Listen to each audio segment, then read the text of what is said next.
দুনিয়াতে আল্লাহ প্রেরণ করেছেন। আল্লাহ কোরআন সাক্ষী যে সমস্ত পয়গম্বর থেকে আল্লাহ ওয়াদা দিয়েছেন তোমার নবুয়তের কালীন সময়ে যদি আমার নবী মুহাম্মদ রাসূলুল্লাহ সাল্লাল্লাহু আলাইহি ওয়াসাল্লামের আগমন ঘটে তাহলে তুমি তোমার নবুয়ত বাদ দিয়া নবুয়তের দায়িত্ব বাদ দিয়া আমার নবীর উপর ঈমান আনবে, তার নবুয়তের কাজে তোমরা সাহায্য করবে। সুবহানাল্লাহ। আল্লাহ কোরআন বলছে وَإِذَا أَخَذَ اللَّهُ مِيثَاقَ النَّبِيِّينَ لَمَا آتَيْتُكُم مِّن كِتَابٍ وَحِكْمَةٍ ثُمَّ جَاءَكُمْ رَسُولٌ مُصَدِّقٌ لِّمَا مَعَكُمْ لَتُؤْمِنُنَّ بِهِ وَلَتَنصُرُنَّهُ قَالَ أَقْرَرْتُمْ وَأَخَذْتُمْ عَلَىٰ ذَٰلِكُمْ إِصْرِي قَالُوا أَقْرَرْنَا قَالَ فَاشْهَدُوا وَأَنَا مَعَكُمْ مِنَ الشَّاهِدِينَ। সুবহানাল্লাহ। আয়াতের অর্থ হচ্ছে স্মরণ করে শেষের কথা, যখন আল্লাহ সমস্ত নবীদের থেকে পাঠানোর ওয়াদা দিয়েছিলেন, আল্লাহ রসুলকে সমস্ত নবীদেরকে ওয়াদা দিলেন লামা আতাইতুকুম মিন কিতাবিন ওয়া হিকমা, যখন তোমাদের কাছে আমি আল্লাহর পক্ষ থেকে আমার পক্ষ থেকে কিতাব এবং হিকমত দান করবে। সুম্মা জাআকুম রাসূল, অতঃপর আমার রাসূল আসলেন মুসাদ্দিকুন লিমা মাআকুম, যে রাসূল তোমাদের সামনে যে কিতাব আছে সেই কিতাবকে সত্যায়িত করবে। লাতুমিনুন্না বিহি ওয়া লাতানসুরুন্নাহু, তোমরা ওয়াদা করো আমার সাথে তোমরা তার উপরে আনবে, তার রিসালাতের কাজে তোমরা সাহায্য করবে। ওয়ালা আকারাতুম, আল্লাহ বলেন তোমরাকে স্বীকার করলেন। ওয়া আখাযতুম আলা যালিকুম ইসরি, আমার এই ওয়াদা তোমরা গ্রহণ করে নেবে। সমস্ত পয়গম্বররা রসুলদের বলেছিলেন, হ্যাঁ আল্লাহ আমরা স্বীকার করলাম, আমরা ওয়াদা করলাম যে আমাদের নবুয়তের সময়ে যদি তোমার শেষ নবী এসে যায় আমরা তার উপর ঈমান আনবো, তার নবুয়তি কাজে তাকে সহযোগিতা করবো। সুবহানাল্লাহ।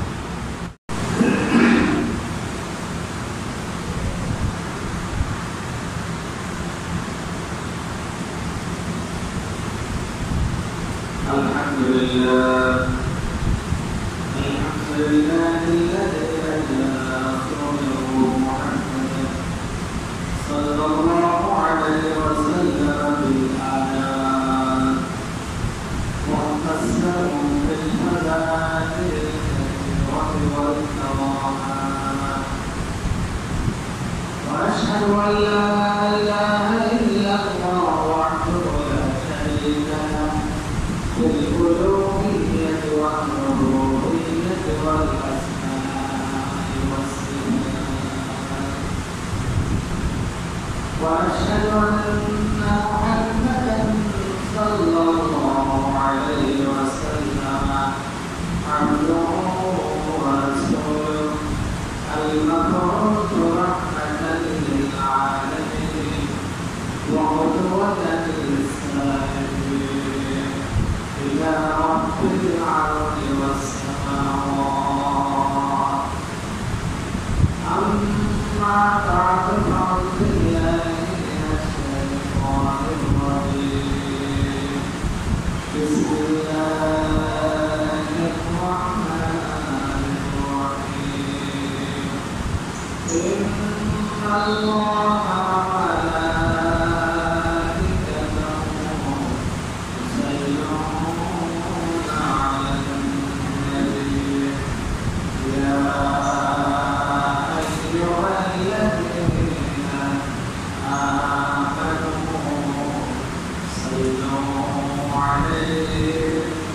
وسلموا تسليما.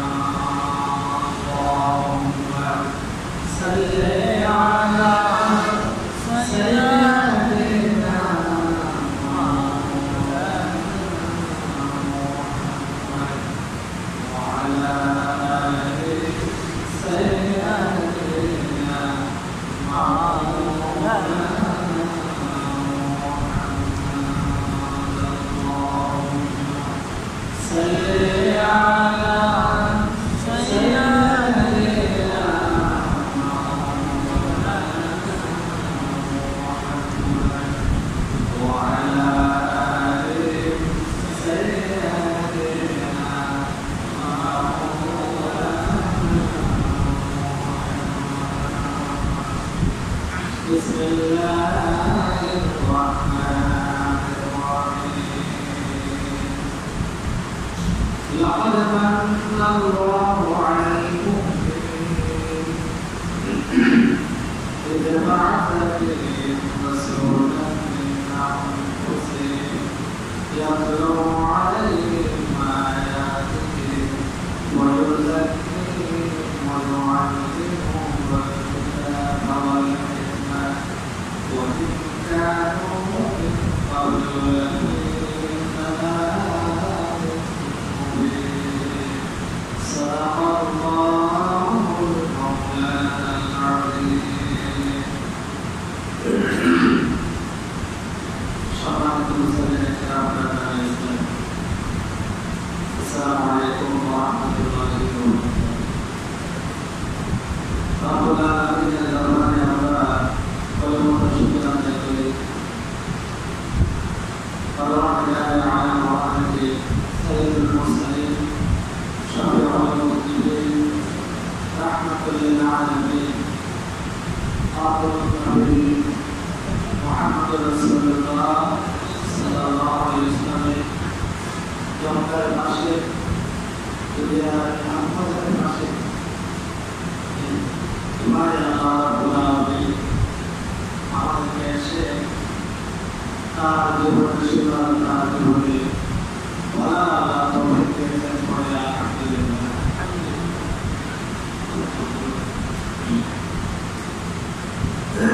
সম্মানিত মুসলিম রবিউল আউয়াল মাস মুসলমানদের জন্য একটা গুরুত্বপূর্ণ মাস। এ মাসে আমরা জানি মুহাম্মদ রাসূলুল্লাহ সাল্লাল্লাহু আলাইহি ওয়াসাল্লাম 570 খ্রিস্টাব্দে আজ থেকে প্রায় 17 বছর আগে তিনি আরবের জমিনে মক্কা নগরীতে আমিনা রাদিয়াল্লাহু তাআলা আনহার গর্ভ থেকে এই দুনিয়াতে আগমন করেছেন। তিনি সর্বশেষ নবী, সর্বশ্রেষ্ঠ নবী, তারপরে আর কোনো নবী আসবে না। তার মাধ্যমে আল্লাহ রাব্বুল আলামিন নবীর প্রেরণ আল্লাহ বন্ধ করে দিয়েছেন।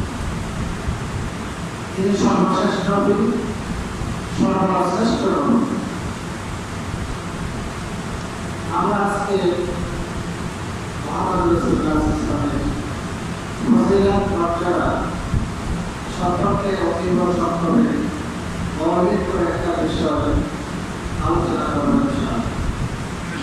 রাসূলের মর্যাদা, রাসূলের ফজিলত দুনিয়ার কোনো মানুষের পক্ষে বর্ণনা করে শেষ করা যায় না, অতীতে পারে না, এখনো পারবে না, ভবিষ্যতেও পারবে না।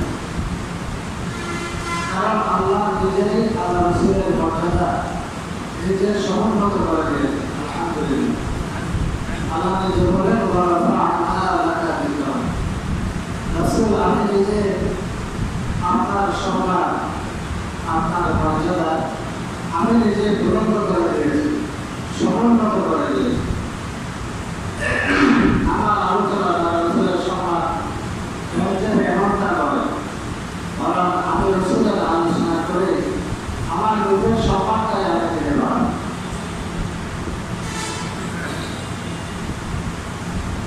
যেখানে আল্লাহ আলোচনা সেখানে রাসূলের আলোচনা, যেখানে আল্লাহর নাম ইসলামের সেখানে রাসূলের নাম। কলমার মধ্যে দেখেন লা ইলাহা ইল্লাল্লাহ মুহাম্মাদুর রাসূলুল্লাহ, একদিকে আল্লাহ, একদিকে মুহাম্মদ সাল্লাল্লাহু আলাইহি ওয়াসাল্লাম। আযানের মধ্যে দেখেন আশহাদু আল্লা ইলাহা ইল্লাল্লাহ, এরপরে আশহাদু আন্না মুহাম্মাদুর রাসূলুল্লাহ। যেখানে আল্লাহ সেখানে রাসূল। আর নামাজের মধ্যে দেখেন নামাজ সব আল্লাহ, শেষে গিয়ে দরুদ শরীফ পড়তেন। এরপরে দেখেন সেখানে আল্লাহ ওয়াহদানিয়তকে সাক্ষী দেওয়ার পরে রাসূলুল্লাহ সাল্লাল্লাহু আলাইহি ওয়াসাল্লামের রিসালাতের কথা উল্লেখ করতেন। দোয়া করতেন আল্লাহর কাছে, হাদিসে এসেছে আল্লাহর কাছে দোয়া চাইবেন ঠিক সেই দোয়া, সেই আবেদন এটা গ্রহণযোগ্য হবে যদি না কোরআন শুরু বা শেষে রাসূল সাল্লাল্লাহু আলাইহি ওয়াসাল্লামের উপর দরুদ পাঠ করা হয় সুবহানাল্লাহ। এভাবে যেখানে আল্লাহ সেখানে রাসূল সাল্লাল্লাহু আলাইহি ওয়াসাল্লামকে বাদ দিয়ে আল্লাহকে পাওয়ার প্রশ্নের কারণ সম্ভব নয়। এক বুজুর্গ আলেম উদাহরণ দিয়ে বলেছেন যে আল্লাহ আল্লাহ আল্লাহ সারা জীবন আমি জানতে থাকবেন, এই যে মুখের দুইটা টুক একটার সাথে একটা রাখবে না। আর মুহাম্মদ সাল্লাল্লাহু আলাইহি ওয়াসাল্লাম মুহাম্মদ বলে যে এই টুক এই টুকের সাথে রাখবে, তাহলে আল্লাহ পর্যন্ত প্রশ্ন হলে মুহাম্মদ সাল্লাল্লাহু আলাইহি ওয়াসাল্লামের বিকল্প কোনো পথ নেই। এভাবে আল্লাহ আল্লাহ রাসূলের সম্মান করে।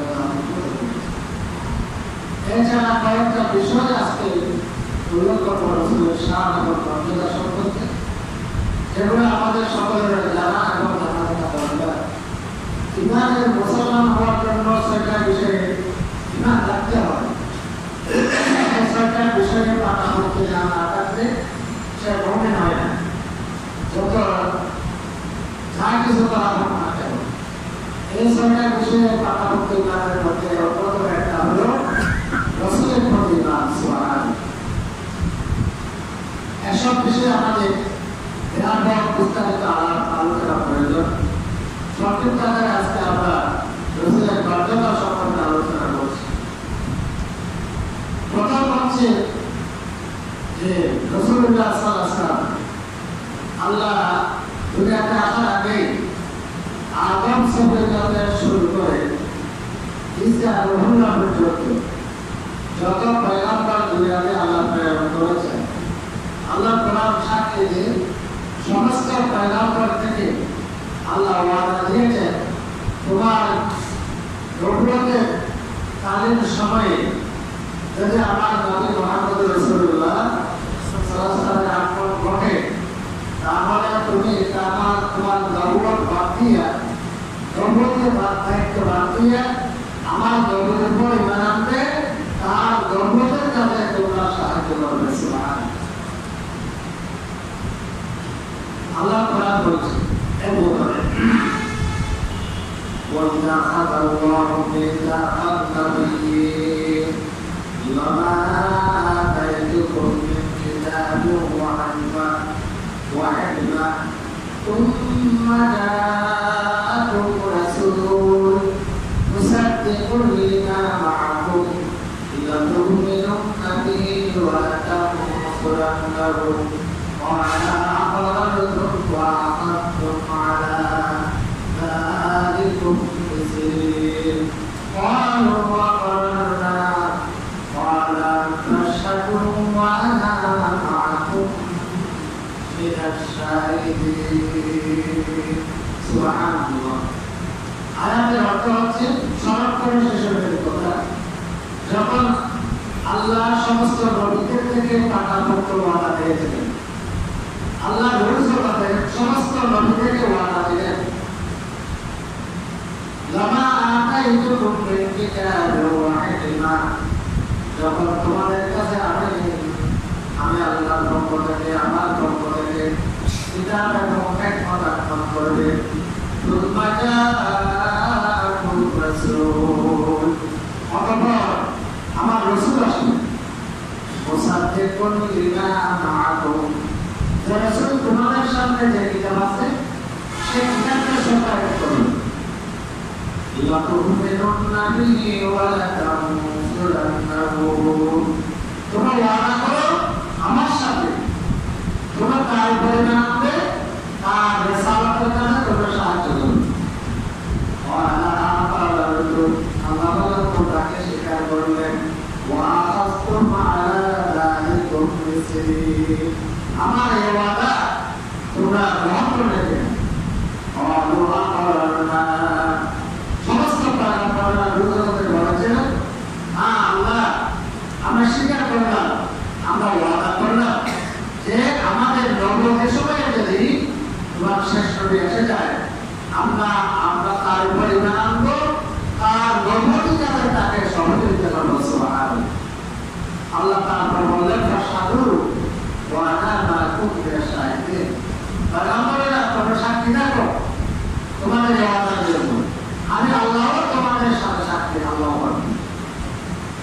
করেন তিনি কত বড় নবী, কত বড় পয়গম্বর, যে শেষ আমাদের মধ্যে এসেছেন, যে এই রমজান মাস সম্পর্কে এসেছেন। আল্লাহ রাব্বুল আলামিন রোজ জগতে সমস্ত পয়গম্বরদেরকে ওয়াদা দিয়েছেন যে তাদের নবুয়তের সময়ে এই নবীকে আকমত করে তারা নবুয়তের পথ দিয়া নবুয়তের পরিমাণ হবে তার রাসালাতের সাথে সহযোগিতা করবে। সুবহানাল্লাহ। দুই নাম্বার, আল্লাহ রাব্বুল সমস্ত নবীরা মাসুম নিষ্পাপ। এই কথা আল্লাহ অন্যান্য নবীদেরকে বলে থাকবেন, কিন্তু আল্লাহ রাব্বুল আলামিন আমাদের নবীদেরকে নিজের উদ্দেশ্যে আল্লাহ জানিয়ে দিলেন যে তোমার কোনো গুনাহ নাই। সুবহানাল্লাহ। সূরা ফাতিহা কোরআনে আল্লাহ বলেন, ইন্না ফাতাহনা লাকা ফাতহান মুবিনা লিয়াগফিরা লাকা আল্লাহ মা তাকাদ্দামা মিন যামবিকা ওয়া মা তাআখার ওয়া yutimma নি'মাতাহু আলাইকা ওয়া ইয়াহদিয়াকা সিরাতাম মুস্তাকিমা। আল্লাহ রাব্বুল আলামিন বলেন, হে নবী, আমি তোমাকে মহা বিজয় দান করলাম। কেন? লিয়াগফিরা লাকা মা তাকাদ্দামা মিন যামবিকা ওয়া মা তাআখার, যাতে আল্লাহ তোমার পরে আগের সকল গুনাহগুলো মাফ করে দেন। সুবহানাল্লাহ। আল্লাহ রাব্বুল আলামিন এর মাধ্যমে জানিয়ে দিলেন আল্লাহ আমাদের নবী যে নবীকে কোনো গুনাহ করে নাই, আল্লাহ নবী যে আমাদের নবীকে নিষ্পাপ, কোনো গুনাহ নেই এটা আল্লাহ রাসূলকে নিজের উদ্দেশ্যে জানিয়ে দিলেন। কিয়ামত পর্যন্ত মানব জানার জন্য পবিত্র কোরআনের মধ্যে তা উল্লেখ করে দিলেন। সুবহানাল্লাহ। তাহলে দ্বিতীয় মর্যাদা বললাম, দুনিয়ার মর্যাদা। তৃতীয় মর্যাদা যে আল্লাহ রাব্বুল আলামিন আল্লাহ রাসূলের হায়াত দিয়া আল্লাহ যে শপথ দিয়েছেন, কসম দিয়েছেন, তার কসম দেওয়া হয় যে জিনিসটা মর্যাদাবান। আমরা আল্লাহর নামে কসম খাই, আল্লাহর কসম ওয়াল্লাহ বিল্লাহি এরকম বলে দেয়। আর আল্লাহ কসম করেন আল্লাহ আমাদের নবীর হায়াত জীবন দিয়েছে। সুবহানাল্লাহ। কোরআনের মধ্যে এটা আছে, লা'আমরুকা ইন্নাহুম লাফী সাকরাতিহিম ইয়া'মালুন। আল্লাহ রাব্বুল আলামিন আমাদের নবীর হায়াত নিয়ে আল্লাহ নিজে শপথ দিয়েছেন। সুবহানাল্লাহ। এটা কতটুকু মর্যাদা? আল্লাহ সমস্ত পয়গম্বরদেরকে মর্যাদাবান করার জন্য, মর্যাদার বিষয়টা দুনিয়ার মানুষকে জানানোর জন্য মর্যাদা দান করেছেন, আলৌকিক বিষয় দান করেছেন। মুসা আলাইহিস সালামকে আল্লাহ লাঠি দিয়েছেন, ইব্রাহিম আলাইহিস সালাম আগুনে গেল, আগুনে পড়ল না। ঈসা আলাইহিস সালামকে একটা হাত দিয়েছিলেন, হাতটা কবরের নিচে ঢুকিয়ে দিলে এটা শুভ্র হয়ে যেত। কুষ্ঠরোগের মাথার উপর ঘোরালে কুষ্ঠরোগী পাওয়া হয়ে যেত। তারপরে শরীরে ঘোরালে পাওয়া হতো, যাই থাক চুলটাই চলে ঘোরালে হাতা তাদের মুসাতে চলে উঠে। এভাবে সমস্ত নবীদেরকে আল্লাহকে একটা মর্যাদা দিয়েছে।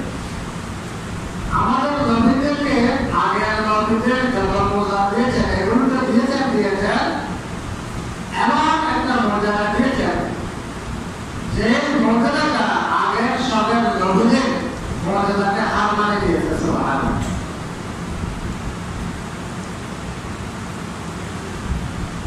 আগের নবীদেরকে আল্লাহ যে মর্যাদা দিয়েছেন এই মর্যাদা সময় একটাও বাকি নেই, এটাও দেখাতে পারবো না। তাই আমাদের নবীও এইরকম মর্যাদা দেখিয়েছিলেন।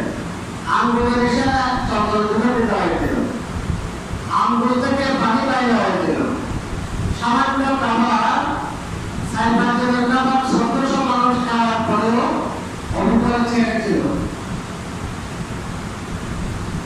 এরকম হাত কেটে গেছে, সম্পূর্ণ বিচ্ছিন্ন।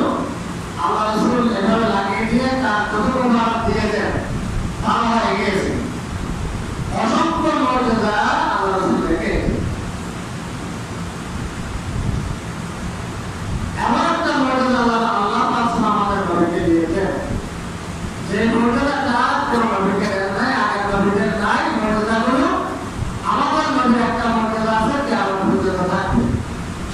হচ্ছে মহান গ্রন্থ আল কোরআন। সুবহানাল্লাহ। আল্লাহর কোরআন হচ্ছে রাসূলুল্লাহ সাল্লাল্লাহু আলাইহি ওয়াসাল্লামের সবচেয়ে বড় মর্যাদা। আগের কোন আসমানি কিতাব অভিজ্ঞ এখন নাই। তওরাত পাওয়া যাবে, ইনজিল পাওয়া যাবে, জবুর পাওয়া যায় না। তওরাত ইনজিল যেগুলো বলে এগুলো হচ্ছে নকল, আসল তওরাত নাই। তওরাত জবুরের অনুবাদ অনুবাদ অনুবাদ অনুবাদ কয়েকবার অনুবাদ হয়েছে, ব্যাখ্যা ব্যাখ্যা ব্যাখ্যা ব্যাখ্যা। কিন্তু কোরআনের কারীম এটা এমন কিতাব যে যদি ১৭০০ বছর আগে ৫৫ বছর আগে যে কোরআন নাযিল হয়েছিল সেই কোরআন এখনো আছে কিয়ামত পর্যন্ত। সুবহানাল্লাহ।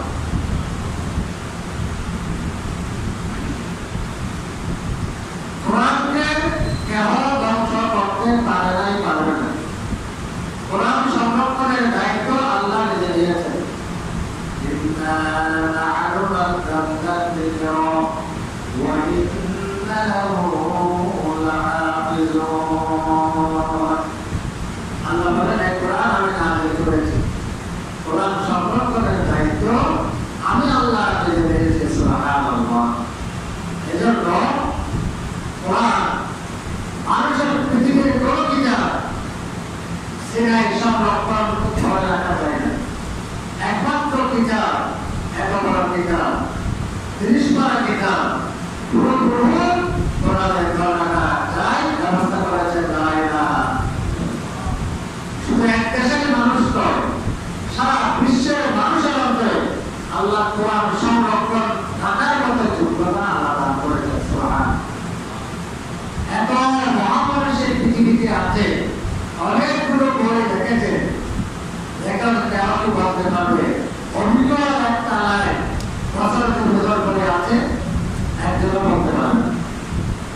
১ বছর লেগেছে, ২ বছর পরে এক পড়ে গিয়েছে, তার নিজের থেকে ওরকম একটা সেন্টেন্স তার সাথে যোগ করে দিয়ে আমার পড়া শুরু করে দিয়েছে।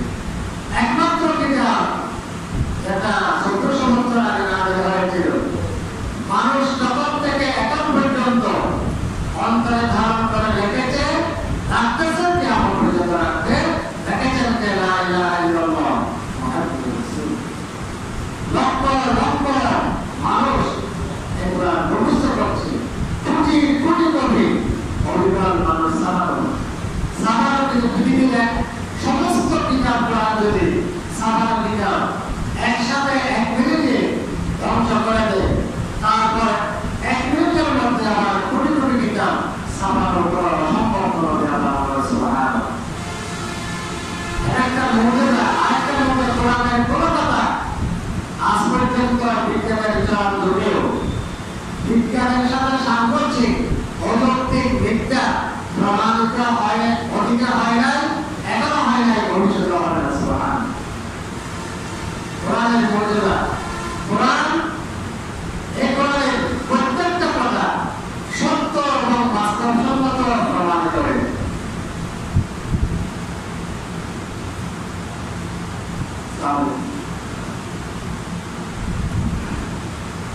সত্য এবং বাস্তবসম্মত প্রমাণিত হয়েছে। আলহামদুলিল্লাহ।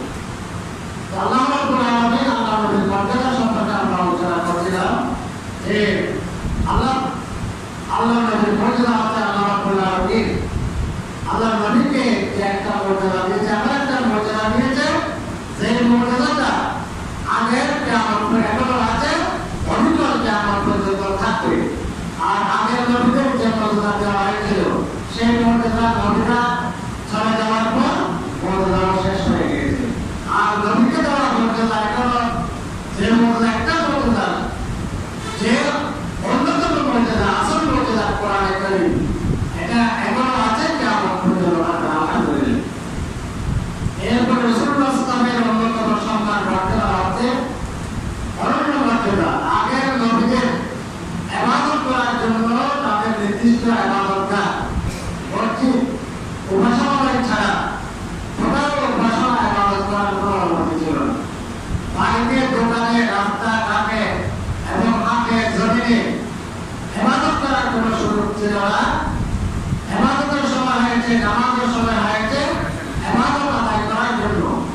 নির্দিষ্ট স্থানে উপাসনালয়ে চলে আসতে হবে। আর আমাদের নবীর সম্মান আল্লাহ রাব্বুল আলামিন এমন করেছেন যে আল্লাহ রাসূল বলেন জুআইলাত লিয়াল আরদু মাসজিদা, যে আল্লাহ রাব্বুল আলামিন আমার জন্য সারা পৃথিবীকে মসজিদ বানিয়ে দিয়েছেন। সুবহানাল্লাহ। যেখানে নামাজের ওয়াক্ত হবে আপনি সেখানে নামাজ পড়তে পারবেন। হ্যাঁ, এটা আমাদের পারিভাষিক মসজিদ, যেটা সম্মান মর্যাদা সওয়াবের কার্যক্রম আছে, কিন্তু আপনার নামাজ হয়ে যাবে মসজিদে নামাজ পড়লে 27 গুণ সওয়াব বেশি। আপনি যদি বাইরে যে ওখানে নামাজ পড়েন, নামাজ হবে না এমনটা নয়। এই ব্যবস্থাটা করেছেন আমাদের নবী মুহাম্মদ রাসূলুল্লাহ সাল্লাল্লাহু আলাইহি ওয়াসাল্লামের সম্মান এভাবে আল্লাহ অনেক কিছু করেছে। অনেক এই সম্মান করেছিল দুনিয়াবী সম্মান, অনন্ত সম্মান, যে মর্যাদা আল্লাহ আমাদের নবী ছাড়া আগের কোন নবীকে দান করেন নাই। আখিরাতের দিক থেকে আল্লাহ, পরকালের দিক থেকে আল্লাহ আমাদের নবীর জন্য স্পেশাল কিছু সম্মানের ব্যবস্থা করেছে, যেগুলো যে মর্যাদাগুলো আগের কোন নবীর জন্য প্রযোজ্য হয়। কয়েকটা মৌলিক, কয়েকটা হচ্ছে এই দুনিয়াটা আমরা জানি ধ্বংস হয়ে যাবে, যে কোনো এক সময় ধ্বংস হয়ে যাবে। কুল্লু মান আলাইহা ফান ওয়া ইয়াবকা ওয়াজহু রাব্বিকা যুল জালালি ওয়াল ইকরাম। এই দুনিয়াটা সম্পূর্ণ ধ্বংস হয়ে যাবে, আল্লাহ ছাড়া কিছু থাকবে না, কেউ থাকবে না। আমার নির্দিষ্ট সময়ের পরে ওয়ানফিকা বিসুর ইসলাম ইসলাম শিক্ষায় ভোট দিবেন, আমার সময় জীবিত হবে। ইসলামের তৃতীয় ভোটকালের পর সর্বপ্রথম তিনি কবর থেকে উঠবেন। ইসলাম শিক্ষায় ভোট দেওয়ার পরে সর্বপ্রথম তিনি কবর থেকে উঠবেন, তিনি হচ্ছেন মুহাম্মদ রাসূলুল্লাহ সাল্লাল্লাহু আলাইহি ওয়াসাল্লাম। আল্লাহ রাসূল নিজে বলেন, আউয়ালু মা তুরসাকু আনহুল আরদু ইয়াওমাল কিয়ামাহ। আমি প্রথম ব্যক্তি, আমি প্রথম যার দ্বারা কবরকে ভাঙা হবে ইসলামের ভোট দেওয়ার পর। সুবহানাল্লাহ। ওয়া আন্নাহু ইমামুল আম্বিয়া ওয়া খাতিবুহুম। এরপরে দ্বিতীয় আখিরাতের মর্যাদা হচ্ছে মর্যাদায় কিয়ামতের ময়দানে, সূর্যের ময়দানে যেভাবে একটা দেশের এবং সেনাবাহিনীর পতাকা থাকে, কিয়ামতের ময়দানে আল্লাহর প্রশংসার একটা পতাকা ঝান্ডা থাকবে। আল্লাহ রাসূল বলেন সেই পতাকার তলে সমস্ত নবীরা আসবে, আর সেই পতাকাটা হবে আমি নবী মুহাম্মদ রাসূলুল্লাহ সাল্লাল্লাহু আলাইহি ওয়াসাল্লাম। আমার হাতে আল্লাহর প্রশংসার ঝান্ডা থাকবে। এই পতাকার তলে আদম থেকে শুরু করে ঈসা আলাইহিস পর্যন্ত যত পয়গম্বর দুনিয়াতে এসেছে তারা সবাই এই পতাকার তলে থাকবে। সুবহানাল্লাহ। এই মর্যাদা আমাদের পয়গম্বর ছাড়া আর কারো জন্য এটা প্রযোজ্য হবে। সময় সংক্ষেপ। এরপরে আল্লাহ রাব্বুল আলামিন কিয়ামতের দিনের সমস্ত মর্যাদা যে রাজত্ব আল্লাহর জন্য। আল্লাহ ছাড়া কেউ কথা বলতে পারবে না, আওয়াজ করতে পারবে না। আল্লাহ রাসূল বলেন সর্বপ্রথম আল্লাহ সুপারিশ করার জন্য, কথা বলার জন্য আল্লাহ অনুমতি দিবেন। সর্বপ্রথম যিনি কিয়ামতের ময়দানে সুপারিশ করবে তিনি হচ্ছেন আমাদের নবী মুহাম্মদ রাসূলুল্লাহ সাল্লাল্লাহু আলাইহি ওয়াসাল্লাম। আনা আউয়ালু শাফি'আ ওয়া মুশাফফা। আমি প্রথম উম্মতের জন্য সুপারিশ করব, আমার সুপারিশই সর্বপ্রথম আল্লাহর দরবারে গ্রহণযোগ্য হবে। সুবহানাল্লাহ। এই সম্মান একমাত্র আমাদের নবীর জন্য। এরপরে আল্লাহ আমাদের নবীর জন্য কিয়ামতের ময়দানের অনন্য একমাত্র একটা সম্মান মর্যাদা হচ্ছে হিসাব নিকাশের পরে জান্নাত দোজখের ফয়সালা হওয়ার পর আল্লাহ রাসূল বলেন সর্বপ্রথম জান্নাতে যাব আমি মুহাম্মদ রাসূলুল্লাহ সাল্লাল্লাহু আলাইহি ওয়াসাল্লাম। আনা আউয়ালু মান ইয়াকরাউ বাবুল জান্নাহ। আমি প্রথম ব্যক্তি যে প্রথম আমি বেহেশতের দ্বার নাড়ব, আমি প্রথম জান্নাতে যাব। সুবহানাল্লাহ। এই সম্মানগুলো একমাত্র আমাদের নবীর জন্য। আরো নবী হিসেবে সম্মান মর্যাদা যেগুলো সম্মান নবীদের জন্য প্রযোজ্য, এমন একজন নবী আমাদের রবিউল আউয়াল মাসে আগমন করেছে। সে নবীর উম্মত আল্লাহ আমাদেরকে করেছে। এই জন্য আবারও আমরা মহান আল্লাহ শুকরিয়া আদায় করি, সকলে বলে আলহামদুলিল্লাহ। আল্লাহ তুমি আমাদের অন্তরে তোমার নবীর মহব্বত এবং ভালোবাসা এই আমাদের অন্তরটাকে ভরপুর করে দাও, সকলে বলে আমিন। তোমার তৌফিক ইল্লা বিল্লাহ।